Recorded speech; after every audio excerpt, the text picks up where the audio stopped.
자, 여러분들 이제 거기 16페이지에 기타 보겠습니다. 소득처분 기타.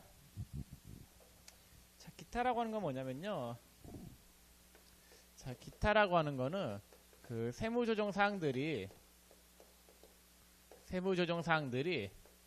그 사회로 유출되지 않고 사내에 유보되어 자본에 영향을 미치는 거.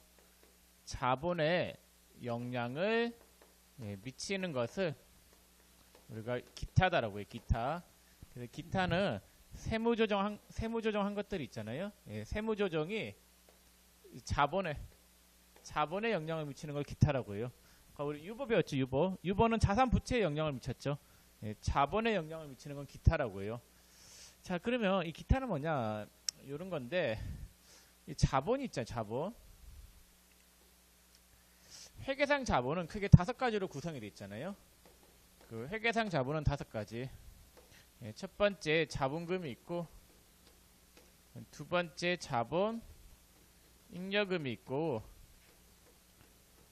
세 번째 자본 조정이 있고, 그 다음에 기타 포괄 손익 누계액이 있고, 다섯 번째 이익 잉여금이 있어요. 그래서 회계상 자본을 이렇게 5가지, 자본금, 자본잉여금, 자본조정, 그 다음 기타 포괄 손익 누계, 이익잉여금 이렇게 5가지가 있잖아요.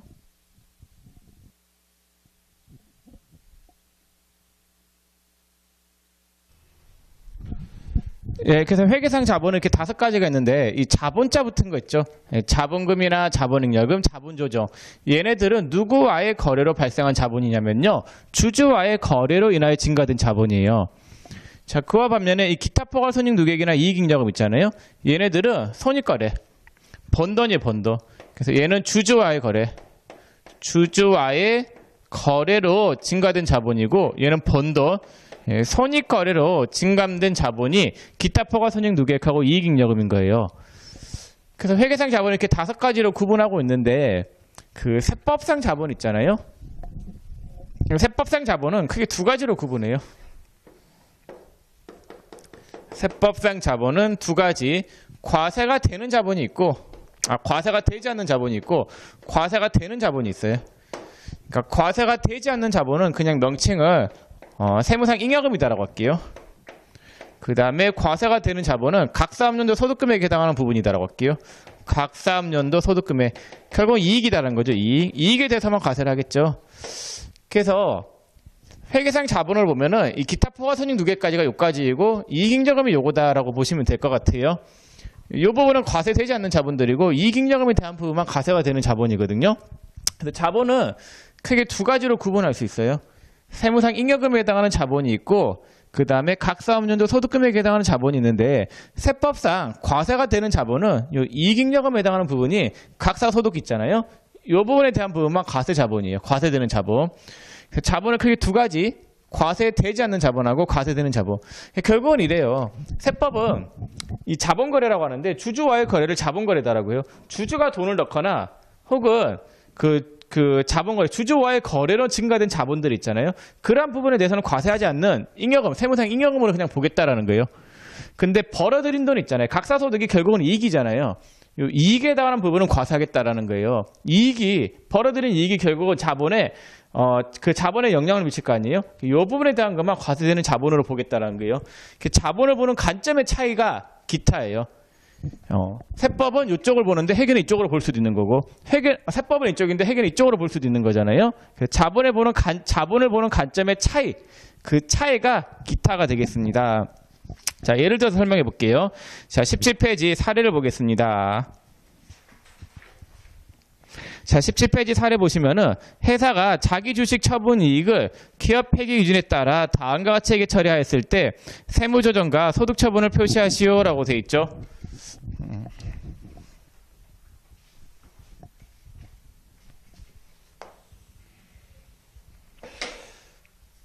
자, 지금 장부상 분계가 어떻게 되어 있냐면요.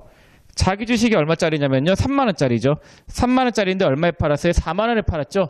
그럼 대변에 자기 주식 3만원이 빠져요. 돈이 얼마가 들어오냐면요. 4만원이 들어와요. 그러면은 많은 만큼은 계정 과목이 뭐가 되냐면요. 자기 주식 처분 이익이 되는 거예요. 근데 여러분들이 재무에 배웠으면 알겠지만은 자기 주식 처분 이익은 주주와의 거래이기 때문에 얘는 자본 잉여금으로 분류한다라고 했었잖아요. 이 손익거래가 아니기 때문에 자본 잉여금으로 분류해요. 근데 세법은 달라요. 세법은 자기 주식을 뭘로 보냐면요. 자산으로 본단 말이에요. 그래서 얘는 자산 판 걸로 보고 자기 주식 3만 원이 대변에 빠지고 돈이 4만 원 들어오잖아요. 그럼 이 많은 만큼을 뭘로 보냐면요. 이익 난 걸로 봐요. 입금 항목으로 보겠다라는 거예요. 그래서 자기 주식 처분 이익을 과세가 되는 입금 항목으로 보겠다는 거예요. 이 관점의 차이인데 회계는 자기 주식을 주주와의 거래인 자본 거래로 보기 때문에 이익이 발생한 게 아니라 그냥 자본 거래로 보는데 세법은 있잖아요. 세법은 그 자기 주식 팔아서 남겨먹은 이익을 이익으로 본단 말이에요. 걔는 입금 항목으로 봐요. 입금 항목. 여기에 대한 세무 조정이 어떻게 되느냐? 자, 그럼 자기 주식 처분 이익 있죠, 대변에. 이걸 차변에 빼요. 이 자본잉여금이죠. 그 다음에 대변에 자기 주식 처분 이익 만원. 입금이에요, 입금. 예, 이렇게 돼요. 그래서 지금 세무조정에 대한 분계가 이렇게 된단 말이에요. 얘는 빼고 자기 주식 처분 이익 입금 항목을 넣어야 된단 말이에요. 그럼 항상 우리가 세무조정이라고 하는 거는 수익과 비용을 조정하는 거다라고 했어요. 수익이 늘어나죠. 얼마만큼 늘어나요? 만원만큼 늘어나잖아요. 예, 그걸 뭐라고 하냐면요. 입금 산입이다라고 해요. 입금 산입 자기 주식 처분 이익 만원. 이렇게 세무조정을 일단 해야 돼요. 그러니까 회계는 이걸 입금으로 보지 않지만 세법은 얘를 입금으로 보잖아요. 그래서 입금 산입 만원. 그 다음 소득 처분은 뭐가 되냐면요. 자, 입금에 산입시키면서 어디에 영향을 미쳤어요? 자본에 영향을 미쳤죠. 이 자본에 영향을 미치는 소득 처분을 뭐라고 하냐면요. 기타다라고 해요. 기타. 자, 그럼 여기 어떻게 되냐면요. 재무상태표가 있어요. 재무상태표가 있는데 지금 자본 부분을 봤더니 이 자본이에요. 이게 전부 다. 여기 자본이다라고 할게요. 자본이 있는데 세법상 자기 주식 처분 이익은 과세가 되지 않는 자본 쪽에 있다라는 거예요. 자기 주식 처분 이익이 이쪽에 있다라고 보는 거예요. 관점이. 예, 여기에 지금 만원 있다라고 보는 거고 세법은 관점이 자본이 관점이 이쪽이에요. 과세가 되지 않는 쪽이 아니라 과세가 되는 쪽에 보겠다는 거예요. 과세가 되는 쪽에 자본으로 보겠다라는 거예요. 그래서 자본을 보는 관점의 차이가 발생하는 거. 위치만 바뀌는 거잖아요. 자본의 구성 항목만 바뀌는 거잖아요. 자본이 여기로 가야 될 자본이 지금 회계는 여기 있는 자본이 세법은 여기 있는 자본으로 보겠다라는 거예요. 자본의 구성 항목만 바뀌는 거.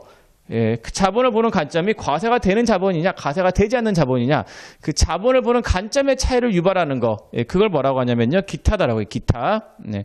그래서 회계는 자본을 이 자기주식 처분 이익을 과세가 되지 않는 자본으로 보고 그 다음에 세법은 이 자기주식 처분 이익을 과세가 되는 자본으로 보겠다라는 거잖아요.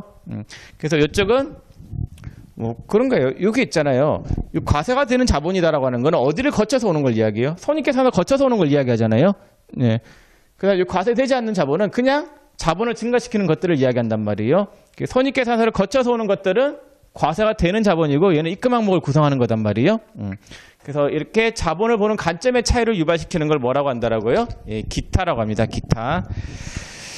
자, 해서 17페이지까지 설명을 다 드렸고 이제 기타를 봤는데 이제 어디를 보냐면요. 그 앞에 사회 유출을 좀 볼게요. 14페이지 소득처분 마지막 사회 유출에 대해서 설명을 하겠습니다. 자, 칠판 좀 지우고 볼게요.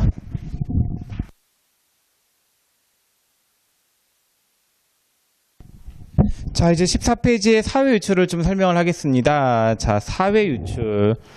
자, 사회 유출은 뭐냐면요. 돈을 벌잖아요. 돈을 버는 게 아니라 그 세무조정 사항들이 사내에 유보되지 않고 사회로 유출된 거. 사회로 유출된 거를 뭐라고 하냐면요. 사회 유출이다라고요. 사회 유출. 세무조정 사항들이 사내에 남아있지 않고 그 사회로 유출되는 거. 이걸 사회 유출이다라고요. 사회 유출. 자, 이거는 어디서만 나타나는 거냐면요. 이 송금불산입에서만 나타나는 건데, 송금불산입 쪽에서만 나타나요.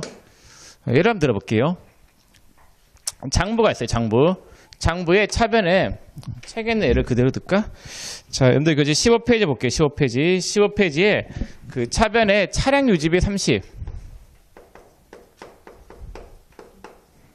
그 다음에 대변에 현금 30. 이렇게 분개가 되어 있었어요. 자, 이렇게 분개가 되어 있었는데, 근데 비용 처리한 거 있잖아요. 비용 처리. 이 비용은 세법에서 인정을 받으려고 하면은 반드시 사업과 관련성이 있어야 돼요. 만약에 개인적인 목적으로 저 비용을 썼다라고 하면 비용 인정이 돼요, 안 돼요? 되지 않는 거단 말이에요. 그래서 세법의 관점에서 봤을 때는 이 돈이 나간 거는 맞는데 이 돈 나간 게 그렇다라는 거예요. 사업과 무관하게 돈 나간 거는 누군가가 이 돈을 그냥 빼간 걸로 보고 사회 유출로 처리하겠다라는 거예요. 그래서 이렇게 업무와 무관하게 회사 돈을 빼갔을 때 비용을 인정이 안 될 거 아니에요? 이러한 거를 뭐라고 하냐면요. 사회 유출이다라고요. 자, 그럼 세무조정이 나오는데, 자, 세무조정이 어떻게 나오느냐. 일단 차량 유지비 30원을 없애야 돼요. 그럼 차변에 있는 차량 유지비 30을 대변에 빼요. 차량 유지비 30을 대변에 빼고, 차변에 뭘로 잡냐면요. 사회 유출 30. 이렇게 하면 돼요. 자, 그럼 송금이 어떻게 돼요? 송금 불산이. 차량 유지비. 차량 유지비를 부인시킨 거잖아요. 30원만큼. 이렇게 한 걸 우리가 뭐 했다라고 하냐면요. 세무조정했다 그런 말을 써요. 요걸 우리가 세무조정 했다라는 말을 쓰고, 자, 그 다음 소득처분을 해야 되는데 이 소득처분이 뭐가 되냐면요. 사회유출인데 이 사회유출의 종류는 크게 4가지가 있단 말이에요. 네, 그래서 4가지. 요 4가지가 첫 번째, 두 번째, 세 번째, 네 번째가 있는데 첫 번째가 상여, 두 번째가 배당, 세 번째가 기타 소득, 그 다음에 네 번째가 기타 사회 유출이 있는데, 자, 여기 차이가 뭐냐면요. 이런 것 때문에 그래요. 이게 어떤 거냐면요. 여기 법인이 있어요. 법인. 근데 법인에서 돈을 빼가요. 지금 돈을 30원 빼갔죠. 이렇게 빼갈 때는, 법인 돈을 빼갈 때는 반드시 뭔가 증빙이 있어야 돼요. 자, 만약에 여러분들이 사업과 관련한 경비를 썼다라고 하면은 뭐가 있어야 돼요? 증빙이 있어야 되겠죠. 증빙이 있어야지 비용으로 인정이 돼요. 그래서 만약에 복류생비나 접대비 쓴 거다라고 하면은 적격 증빙, 뭐 세금계산서나 신용카드, 현금 영수증을 받아야 되겠고, 어쩔 수 없을 때는 간이 영수증, 과 같은 증빙을 받아야 될 거 아니에요. 자, 두 번째, 만약에 인건비로 지출된 비용이다라고 하면은 반드시 뭘 하고 줘야지 비용 처리를 할 수 있어요. 그자한테 돈을 줄 때는, 개인한테 돈을 줄 때 있잖아요. 돈을 줄 때는 반드시 뭘 하고 줘야 돼요? 원천 징수를 해야지, 세금을 띄워줘야지 비용으로 처리를 할 수 있단 말이에요. 그래서 법인에서 나가는 돈들은 전부 다 증빙이 있거나 비용 처리가, 원천 징수가 되어 있어야 돼요. 그래야지 비용으로 인정을 받을 수 있단 말이에요. 자, 그러면은 법인한테 돈을 가져갈 때, 직원들이 가져갈 때 있잖아요. 직원들이 돈을 가져갈 때는 무슨 소득으로 원천징수를 하고 내보내요? 근로소득으로 원천징수하잖아요. 그래서 반드시 개인한테 돈을 줄 때는 원천징수를 하고 줘야 돼요. 그래서 법인 있잖아요. 법인이 개인한테 돈을 주잖아요. 개인한테 줄 수 있는 돈들이 뭐가 있어요? 이자가 있죠. 그다음 두 번째 뭐가 있어요? 배당이 있죠. 그 다음에 세 번째 사업이 있어요. 그 다음에 네 번째 뭐가 있냐면요. 근로가 있어요. 다섯 번째 연금, 여섯 번째 기타가 있는데, 자, 이자나 배당 줄 때 당연히 원천징수해야 돼요. 사업은요, 이건 원천징수할 필요 없이 세금계산서 발행해 주면 돼요. 근데 물론 사업소득자들 중에서 부가세가 면제되는 인적 영역 사업소득자들은 원천징수 해야 돼요. 3.3%. 근로 당연히 원천징수 해야 되겠죠. 연금 해야 돼요. 기타도 다 해야 돼요. 그래서 다 원천징수 하고 줘야 된단 말이에요. 개인한테 돈을 줄 때는. 자, 그러면은 이 현금 30원이 나갔는데, 이 돈이 나갔을 때 있잖아요. 이 돈이 나갔는데 이 나간 게 증빙이 있었어요. 물론. 근데 이 증빙이 있는 것들은 비용으로 인정을 받으려고 하면은 당연히 사업과 관련성이 있어야 되겠죠. 만약에 예를 들어가지고 대표사가 지 개인적인 목적으로 자동차 그 수리비를 쓰고 난 다음에 회사에 청구를 했어요. 그러면 회사에서는 그 돈을 줬다라고 하면은 그 준 돈이 사업과 관련성이 있는 거예요? 아니면 대표이사 개인적인 목적으로 쓴 거예요? 개인적인 목적으로 쓴 거죠. 그럼 그 돈은 결국은 이 돈은 뭐예요? 성격이 급여죠, 급여. 월급 가져간 거죠.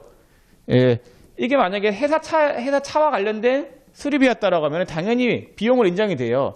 근데 대표이사 개인 차 수리비라고 하면은 이건 비용으로 인정이 안 되고 이 돈 가져간 거는 대표이사의 급여로 봐야 된다. 그런 입장이단 말이에요. 그래서 30원만큼을 송금 부인시켰죠. 부인시키면 그만큼 이익이 늘어나잖아요. 회사 입장에서. 그 늘어난 이익을 누가 가져갔다라는 거예요? 대표이사. 소득의 기속자.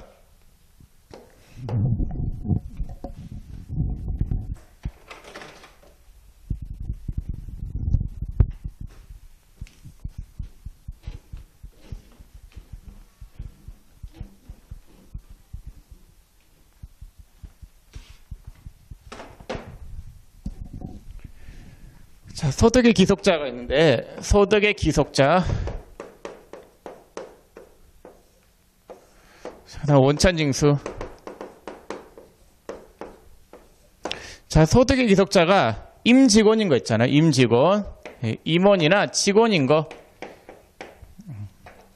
이럴 때 우리가 소득처분을 뭘로 하냐면요. 상여로 해요. 원천징수는 당연히 하겠죠. 무슨 소득으로 보고 원천징수하냐면요. 근로소득으로 보고 원천징수한다. 원천징수하는 거예요.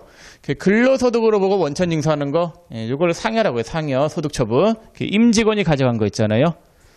자, 그 다음에 만약에 이 차량 유지비가 주주가 가져간 돈이었다. 주주가 가져간 돈이었다라고 하면은 배당 가져간 거잖아요. 어떻게 보면은 회사 돈 빼간 거니까 주주가 가져가는 돈은 배당이잖아요. 소득의 기속자가 주주이면은 소득처분이 뭐가 되냐면요. 소득처분은 배당이다라고 해요. 배당이 되겠고 얘는 어떤 소득으로 원천징수해야 되냐면요. 배당 소득으로 원천징수해야 돼요. 원천징수해야 돼요. 자, 그 다음 기타 소득은 뭐냐면요. 1하고 2 이외에 임직원이나 주주 이외자가 가져간 거는 기타 소득으로 봐요. 그래서 1번하고 2번 이외에 1번, 2번 이외의 소득의 기속자는 기타 소득. 그래서 기타 소득으로 보고 원천징수해요. 그 외에 기타 소득으로 보고 원천징수하고 자, 그 다음 기타 사회 유출이 있는데 기타 사회 유출은 뭐냐면요. 요거는 소득의 기속자가 법인이거나 혹은 법인이거나 국가 등일 때 이때 기타 사회 유출이더라고요. 그럼 원천징수를 하느냐? 하지 않아요. 얘는 이제 추가적으로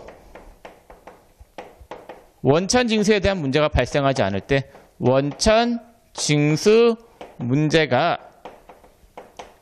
발생하지 않을 때 소득처분을 뭘로 하냐면요. 기타 사회 유출로 하겠습니다. 그래서 법인이 가져간 돈이다라고 하면은 여러분들 법인한테 돈을 주잖아요. 법인한테 돈을 줄 때는 원천징수 하지 않아요. 개인한테 돈을 주는 거에 대해서 원천징수를 하는 거지 법인한테 돈을 줄 때는 원천징수 하지 않고 세금 계산을 발행해야 된단 말이에요. 예, 그래서 얘는 원천징수 할 필요가 없고 그리고 법인이 돈을 가져갔다라고 하면은 그 상대방인 법인은 분명히 걔네들 장부상에 이익이 그만큼 더 늘어나 있을 거예요. 이익이 늘어나 있을 거기 때문에 세금이 자연스럽게 부과가 돼요. 예, 그렇기 때문에 추가적으로 원천징수할 필요가 없어요. 그 다음 국가한테 원천징수하는 게 말이 돼요? 안 돼요? 안 된단 말이에요. 그래서 가장 대표적인 예가 만약에 재산세 같은 거 세금 낸 거 있잖아요. 혹은 벌금 낸 거 있잖아요. 예, 벌금이나 재산세 이런 비용들이 비용을 인정이 안 됐다라고 하면은 결국은 그 돈들은 누가 가져간 거예요? 국가가 가져간 돈이니까 국가한테 추가적으로 소득세 가세 문제를 야기시킬 필요가 있나요? 없나요? 없잖아요. 예, 그런 것들은 소득처분이 뭐가 되냐면요. 기타 사유 유출이에요. 그래서 기타 사유 유출이라고 하는 거는 추가적으로 원천징수의 문제를 발생시킬 필요가 없는 것들 있잖아요. 예, 그러한 것들에 대한 소득처분이 기타 사유 유출이 되겠습니다. 자, 그 다음에 하나 더 볼게요. 자, 5번째. 그 대표자 상여로 처분하는 경우가 있는데 요거는 뭐냐면요.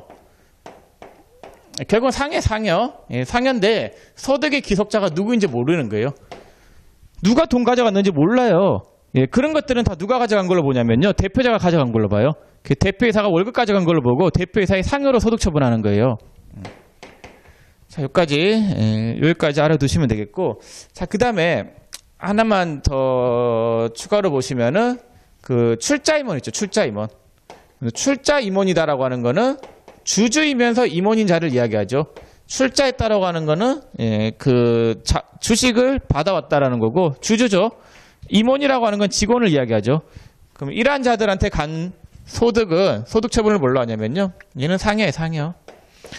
순서가 얘가 우선이에요. 얘가 제일 우선이기 때문에 얘하고 얘가 겹치잖아요. 얘하고 얘가 겹치면은 누가 이기냐면요. 상여가 이겨요. 그래서 출자 임원이다라고 하면은 소득 처분을 뭘로 해야 되냐면요. 상여로 소득 처분하는 거예요. 그래서 법인세에서 만약에 세무 조정을 때려 먹는다라고 하면은 제일 무서운 게 이런 것들이에요. 상여나 배당, 기타 소득. 왜냐면 법인 단계에서 송금 부인 당하면은 세금 30원에 10%인 3원만 내면 돼요. 근데 만약에 상해 처분이 되잖아요. 대표이사한테 근로소득세가 한 번 더 부과가 된단 말이에요. 그러면은 되게 싫어하겠죠, 대표이사는. 그래서 이와 같은 것들이 뭐가 되냐면요. 사회 유출인데 사회 유출은 크게 네 가지가 있다라는 거. 상여, 배당, 기타 소득, 그다음 기타 사회 유출. 이 네 가지가 사회 유출에 대한 소득 처분이 되겠습니다. 자, 그래서 15페이지 상단에 사례가 있는데 그 사례, 자, 기속자가 개인 주주인 경우. 자, 다시 볼게요. 15페이지 상단에 기속자가 개인 주주이면은 소득 처분이 뭐가 된다라고요? 주주는요, 배당. 이번에 임직원인 경우에는요, 상여. 출자 임원인 경우에는요, 상여라고 했었죠.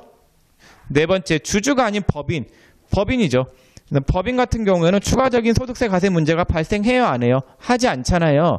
그런 거는 소득 처분이 뭐가 된다라고요? 기타 사회 유출이 된다라고 했었죠. 다섯 번째, 기속자가 불분명한 거는 누가 다 가져간 걸로 본다라고 했어요?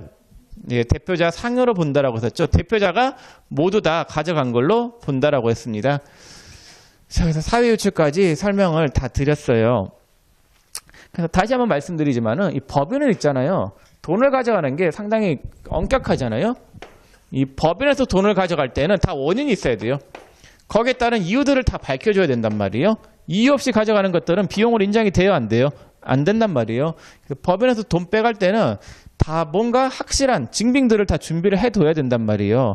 그래서 실무상 뭐 이런 것들이 많이 발생하죠. 대표회사들이 개인적으로 쓴 돈들 있잖아요. 이런 것들을 회사에 경비로 처리해 놓은 경우가 많잖아요. 그럼 법인에서 이 경비를 처리해 놓은 것들은 뭐 그때 당시는 좋을지 몰라도 이게 나중에 걸리잖아요. 그 가라 경비가 걸리면은 가공 경비라고 하죠. 그 경비가 걸리면은 이 경비들이 다 부인당하죠. 그럼 결국 이 경비들 다 누가 가져간 걸로 봐버려요? 법인세는 대표이사가 가져간 걸로 다 보겠죠.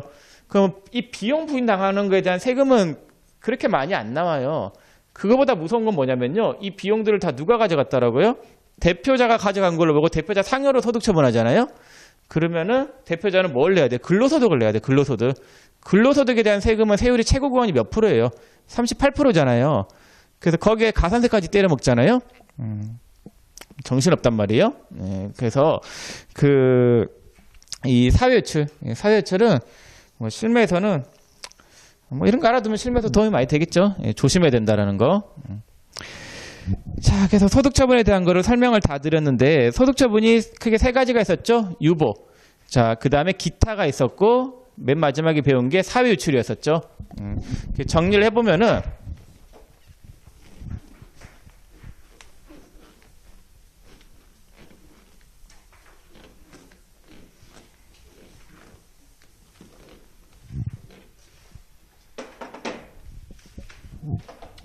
자, 정리를 해보면은 유보라고 하는 거는 세무조정사항들이 어디에 영향을 미치는 거냐면요. 자산하고 부채에 영향을 미치는 게 유보였고 기타라고 하는 거는 자본에 영향을 미치는 거예요. 그러니까 자본을 보는 관점의 차이를 유발시킨다라고 했었죠. 그 자본은 그게 세법상 자본하고 회계상 자본이 있는데 그 세법상 자본에서 봤을 때는 과세가 되는 자본이 있고 과세가 되지 않는 자본이 있단 말이에요. 그래서 과세가 되는 자본 쪽으로 보면은 법인세가 부과가 안 돼요. 잘못 적었다. 과세가 안 되는 게 있고 과세가 되는 게 있죠.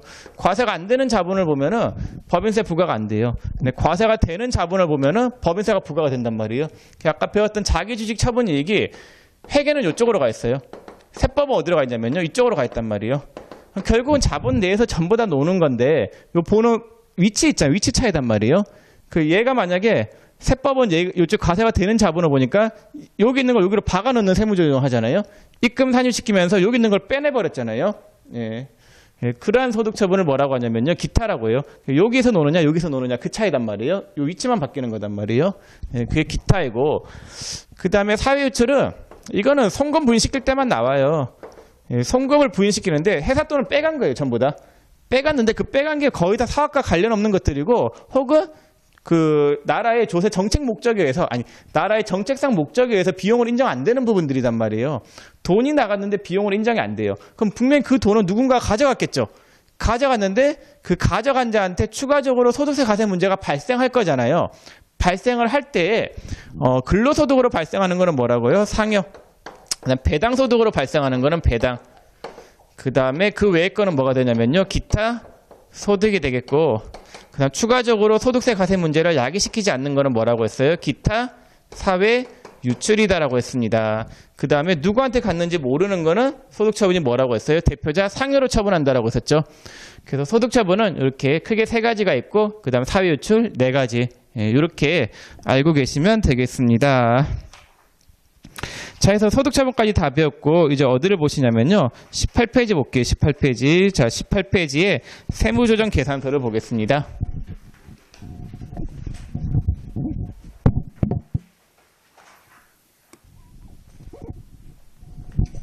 자, 18페이지 보면은 그 사례가 있는데 그 사례 한번 볼게요. 아까 그 했던 사례인데 주서비는 토지를 취득하고 취득세 2,000원을 지출하고 다음과 같이 처리하였다. 자, 이게 세무조정 다시 한번 해볼게요. 장부는 이렇게 돼 있죠. 자, 장부는 차변의 토지 10,000원, 그 다음에 2,000원만큼 세금과 공과금, 대변의 현금 12,000원 이렇게 분개가 되어 있어요. 자, 근데 세법은 토지가 얼마가 돼야 된다냐면요. 12,000원.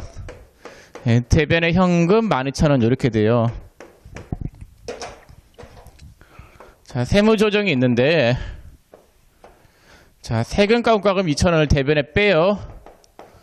차변에 토지 2,000원 대변에 차변에 넣어요. 그럼 비용을 2,000원 부인시키면은 송금 불산이 세금과 공과금 2,000원이고 소득처분은 뭐가 되냐면요. 유보 발생이 돼요. 유보 발생. 이렇게 되겠죠? 자, 이렇게 되는데 지금 제가 세무조정과 소득처분을 칠판에다가 했죠. 이걸 세무조정이다라고 하고 유보 발생은 뭐가 되냐면요. 소득 처분이 돼요. 자, 이렇게 되는데 자, 지금 제가 세무조정하고 소득처분을 칠판에다가 했지만은 당연히 법인세 신고를 할 때는 이 세무조정하고 소득처분을 하는 서식이 따로 있겠죠. 세무조정과 소득처분을 하는 서식을 뭐라고 하냐면요. 우리가 소득금액 조정합계표다라고 해요. 소득금액을 조정한 합계표. 조정이다라고 하는 말이 세무조정이죠. 소득금액을 조정하는 합계표를 우리가 소득금액 조정 합계표다라고 하는데 이건 어떻게 생겼냐면요. 왼쪽하고 오른쪽이 있어요. 왼쪽은 입금산입, 송금불산입. 오른쪽은 입금불산입, 송금산입이에요. 이거는 가산조정, 요거는 뭐예요? 차감조정이죠. 가산조정이고 차감조정이고 자, 그 다음에 여기에 세 칸으로 또 나눠져 있어요. 과목이 있고 금액이 있고 처분. 과목, 금액, 처분이 있는데 과목, 금액, 처분, 그 다음에 과목, 금액, 처분이 있는데 자, 왼쪽은 가산조정이에요. 입금산입하고 송금불산입은 가산조정이잖아요. 오른쪽은 입금불산입, 송금산입, 차감조정이에요. 그럼 송금불산입 2,000원이니까 요거는 무슨 조정이에요? 가산조정이죠. 네. 그래서 여기에다 적어요. 과목이 어떤 과목이에요? 세금과 공과금 이렇게 적히고 금액이 얼마예요? 2,000원. 소득처분은 뭐가 돼요? 유보 발생. 그래서 세무조정과 소득처분을 하는 서식이 뭐냐면요. 소득금액 조정 합계표가 되겠습니다. 자, 그 다음에 2단계가 법인세 과세표준 및 세액조정 계산서다라고 돼 있죠. 자, 우리가 하는 게 뭐냐면요. 손익계산서 상에 나온 당기순이익 있잖아요. 당기순이익을 뭘로 보내는 거예요? 각 사업연도 소득금액으로 보내는 과정. 이걸 우리가 뭐 한다라고 했어요? 세무조정한다라는 말을 썼었죠. 그럼 이렇게 가는 과정이 있잖아요. 세법상에 각사함년도 소득금액으로 가는 과정 있잖아요. 요 갈 때 하는 게 뭐가 있어요? 세무조정, 입금산입, 송금불산입. 송금산입, 입금불산입이잖아요. 그래서 그 서식이 법인세 가세표준 및 세액조정 계산서가 있는데 요거는 법인세 계산하는 서식이에요. 그럼 맨 위에 칸이 결산서상 당기순이익이죠. 그 다음에 소득금액 조정이 입금산입, 송금산입이잖아요. 예, 그게 무슨 말이냐면요. 당기순이익에서 각사함년도 소득금액으로 가는 과정에서 입금산입, 송금불산입, 예, 그 다음에 송금산입, 입금불산입이 있잖아요. 그래서 가산조정하고 차감조정이 이루어지잖아요. 그럼 그 맨 밑에 뭐라고 되어 있어요? 각사함년도 소득금액이라고 되어 있죠. 그 가운데 있는 부분 다 빼고 뭐 지정기부금 한도초과 2월에 송금산입, 지정기부금 한도초과 이런 거 나중에 배울 거니까 넘어가시고 맨 밑에 뭐라고 되어 있어요? 각사함년도 소득금액이다라고 되어 있죠. 그래서 결산서상의 당기순이익에서 입금산입, 그 다음에 송금산입해서 나오는 게 뭐가 돼요? 각사함년도 소득금액이 된단 말이에요. 그래서 우리가 하는 게 요거예요, 요거. 세무조정하는 걸 주로 배운단 말이에요. 이게 제일 중요하겠죠? 그러면은 소득금액 조정 합계표상에 입금산입 2,000원 되어 있는 게 있잖아요. 어디에 영향을 미쳤어요? 그 법인세 가세표준 및 세액조정 계산서의 소득금액 조정에 입금산입 난에 그대로 영향을 미치잖아요. 2,000원만큼. 그래서 그렇게 연관관계가 있는데 그 2단계에 대한 부분은 또 나중에 배울 거니까 넘어가시고, 자, 그 다음 페이지 19페이지에 3단계하고 4단계가 있어요. 그거는 지금은 배우지 않습니다. 나중에 할게요. 이거는 나중에 뒤에 가면 이 서식들을 다 배울 거예요. 그래서 여러분들이 지금 알 서식은 이것만 아시면 돼요. 소득금액 조정 합계표. 이게 뭐냐면요, 세무조정을 하는 곳이다. 세무조정과 소득처분을 하는 곳이 어디냐면요, 소득금액 조정 합계표가 되겠습니다. 자, 이렇게 해가지고 오늘 우리가 뭘 배웠냐면요, 세무조정하고 소득처분을 배웠습니다. 앞으로 여러분들이 할 일은 전부 다 그거예요. 세무조정하고 소득처분하는 게 법인세의 거의 한 70%가 된단 말이에요. 예, 그것만 잘하시면 뭐 법인세가 어렵지 않을 거예요. 그래서 다음 시간에 오시면 20페이지 그 입금 및 송금에 대해서 보고 오늘은 여기까지만 하겠습니다. 예, 수고 많으셨습니다.